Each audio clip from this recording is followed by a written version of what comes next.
আচ্ছা, সবাই দেখেন, আশা করি স্ক্রিনটা দেখতে পাচ্ছেন। আমাদের এখন উদ্দেশ্য হচ্ছে যে আমরা যে প্রজেক্টটা ফলো করে কাজ করতেছি, এই প্রজেক্টটা যদি আপনারা বাকি পেজগুলোতে যান, যেমন এই পেজে আসলেন, দেখেন এখানে একটা কি আছে, সাইড বার আছে। এই পেজে আসেন, দেখেন এই পেজে একটা সাইড বার আছে।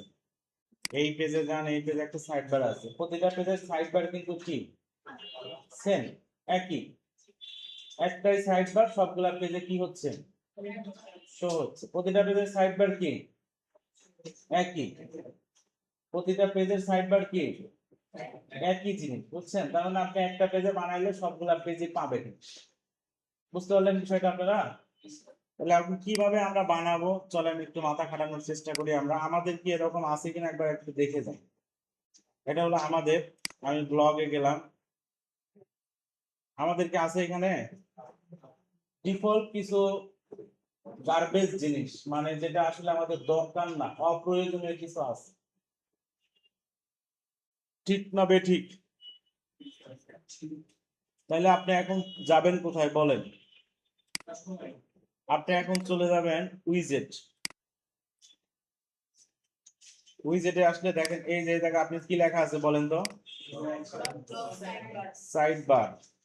আপনারা এই জায়গাটা একটু ভালো করে মনোযোগ দিয়েন, কেননা অনেকেই যেটা করেন, দিতে হবে এই জায়গা দিয়ে রাখছেন এই জায়গা, হয়েছে না এরকম?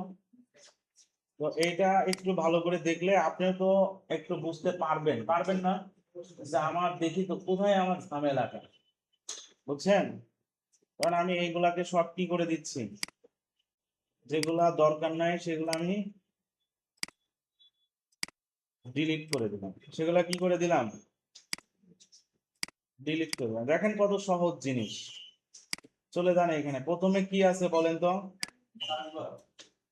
আপনারা তো সিস্টেম জেনে গেছেন। এই জায়গায় এখন এখান থেকে সার্চ বার খুঁজে বের করেন, কোথায় আছে, এই যে সার্চ, এটার উপরে ক্লিক করলেও হবে। কোথায় চলে যাবে বলেন তো, এই যে সাইড বার, কি সাইড বারে যাবে, ব্লক সাইড বার, দেখতে পাচ্ছেন?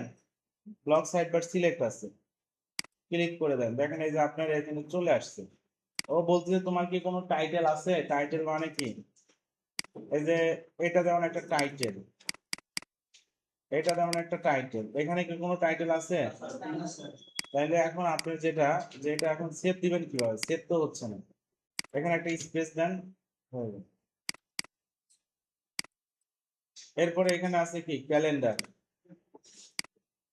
চলে যান এই জায়গায়, এই যে ক্যালেন্ডারটা টান দিনে এখানে দিয়ে দিন। বলেন তো এই জায়গায় ক্যালেন্ডার কই আছে, জাস্ট ক্যালেন্ডার, এখানে কোনো টাইটেল নাই। ক্লিক করেন, সেভ দেন, হয়ে গেল।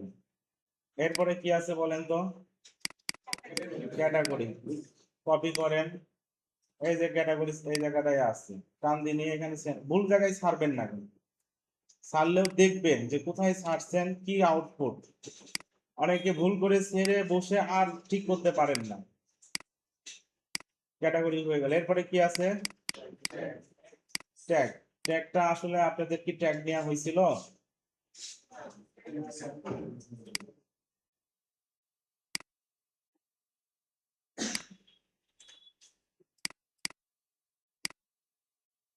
এখন এই জায়গায় এসে একটা রিলোড দেন, দেখেন আপনার search bar, calendar, category, tag চলে আসলো কিনা বলেন? কোনো সমস্যা হলো? কয় মিনিট লাগলো? 5 মিনিটও লাগে না, লাগছে কি বলেন তো? এইখানে শুধু জানতে হবে, আর এটা প্রথমে আপনাদের একটু জানাটা কষ্ট হবে, আসলেই কষ্ট হবে, কিন্তু একটা সময় গিয়ে দেখবেন আপনারা এটা প্র্যাকটিসের উপর ডিপেন্ড। আচ্ছা, এখন এটার সাথে আরেকটা জিনিস আমি ক্লিয়ার করে দিচ্ছি, সেটা হচ্ছে এই যে সাইটটা আমি তৈরি করছি, এখন আমার মন চাইলে কি আমি প্যান্থিয়নে কি আবার আরেকটা সাইট বানাইতে পারবো? যদি আর একটা স্পেস থাকে পারবো, মানে তারপরে কি চাইলে পারবো? এখন আমাদের যদি এমন সিস্টেম থাকে, যেহেতু প্র্যাকটিস পারপাস, প্র্যাকটিস করবো, তো এটাই যদি আবার ফ্রেশ করে আমরা প্র্যাকটিস করতে পারি, ভালো হয় না?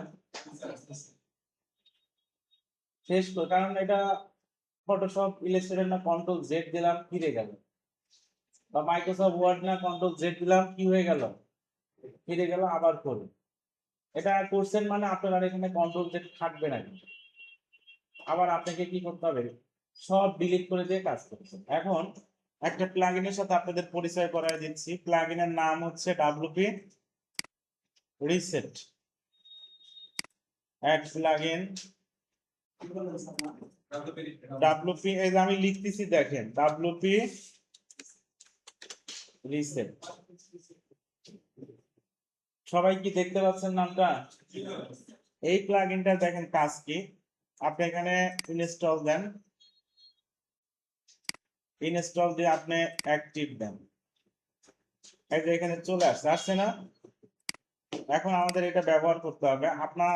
আমাদের ওয়েবসাইট হচ্ছে এটা। কোনো জায়গায় কোনো কিছু কি বাকি আছে ওয়েবসাইটে? নাই। দেখেন আপনি যদি এই জায়গায় যান, ওপেন ডাব্লিউপি রিসেট, বেশ কিছু অপশন দিয়ে ওপেন করে দিয়েছি। ওই যে একটা উইন্ডো ছিল, বাইরে ক্লিক করলাম, চলে গেছে। এখন এই জায়গায় দেখেন নিচে গেলে সাইট রিসেট নামে একটা অপশন আছে, দেখতে পাইছেন? ও বলছে যে তুমি এই জায়গায় টাইপ করো কি, রিসেট কথাটা টাইপ করো। করলেন রিসেট কথাটা টাইপ, এবার হচ্ছে রিসেট সাইট ওয়ার্ডপ্রেস রিসেট। এই যে আমরা এখন যে কাজটা করে দিলাম, এতে কি হলো বলেন তো? আমরা এই 2-3 দিন বা 4-5 দিন ধরে যা যা কাজ করছি সব কিছু প্রথম যেদিন ইনস্টল করছিলাম ওই রকম হয়ে গেছে। ক্লিন হয়ে গেছে একবারে, বুঝতে পারলেন? এই প্লাগইনটার নাম হলো ডাব্লিউপি রিসেট। আমি ক্লিন করে দিয়ে গেলাম, নেক্সট